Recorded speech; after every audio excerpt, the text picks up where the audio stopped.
میں نے آپ کو اس میں سلام کی تسبیح دی ہے، تو میں چونکہ قرآن کے ایک ریگولر مطالعے میں رہتا تھا تو میں نے دیکھا کہ قرآن حکیم میں اللہ تعالیٰ نے فرمایا ہے کہ جی سب سے جو بہترین چیز میں اپنے بندوں کو عطا کرتا ہوں وہ سلام ہے۔ تو جب میں نے قرآن میں غور کیا تو پتہ لگا کہ سب سے بڑی پرٹیکولر اسم جو ہے یہ پیغمبروں کے لیے مخصوص کر دیا گیا، سلام علی یاسین، سلام علی ابراہیم، سلام علی نوح۔ تو میں نے دیکھا کہ پرٹیکولرلی آخر کیوں؟ تو اس کی عجیب و غریب صفت یہ نظر آئی کہ دیکھو جب آدمی کوئی بحث کر رہا ہے، چل رہا ہے، ٹاک کر رہا ہے، انٹلیکچوئل لیول پہ ہے، تو جب ایک آڈ سائڈ کو جائے گا، for example religion is today considered to be an odd side in the culture of secularism and all those things which are coming up now these days, تو ہم خیال یہ کرتے ہیں کہ جب مخالفانہ نظریات میں جہاں خدا واحد کے خلاف یا کسی بھی مسئلے کے اتنے بڑے نظریات پیدا ہو رہے ہوں، فیشنز ہوں، ہوا اور نفس کی مخالفتیں ہوں،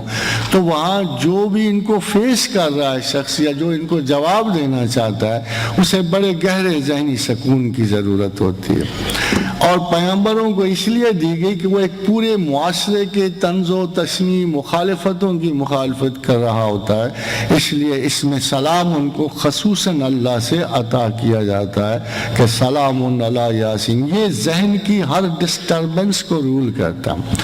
حتیٰ کہ اگر باہر اس کی آپ نے مشابہت دینی ہوں کہ اس میں سلام کس چیز کو ٹھنڈا کرتا ہے تو اس کی مثال بھی اللہ نے قرآن میں دے دی۔ اور جب ابراہیم آگ میں ڈالے گئے تو کہا یا نارن کونی بردم و سلام علی ابراہیم، اور اس وقت بھی جو اسم نازل ہوا وہ اسم سلام تھا۔ اب دیکھیں سلام جو ہے نہ صرف ذہنی سکون کا اسم بلکہ قدر کا بھی اسم ہے۔ شب قدر میں اللہ تعالیٰ اسی سلام کی نسبت سے انسانوں پہ نزول فرماتے ہیں، اور سلام ہی حتی مطلع الفجر، اور سلام جو ہے مطلع فجر تک آسمانوں اور زمینوں پہ حکمران ہوتا ہے اور انتہائی پرامن کیفیات ذہن میں تخلیق کرتا ہے۔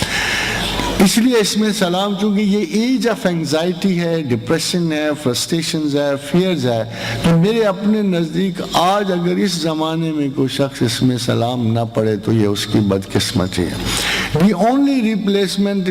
مومن اسی طرح دل کا کلمہ ہے، دی اونلی ریپلیسمنٹ جو سلام و مومن کی دوسری طرف ہے وہ اس حدیث میں ہے کہ جب حضرت ابو موسیٰ اشعری رسول اللہ صلی اللہ علیہ وسلم کے پیچھے اونٹ پہ بیٹھے تھے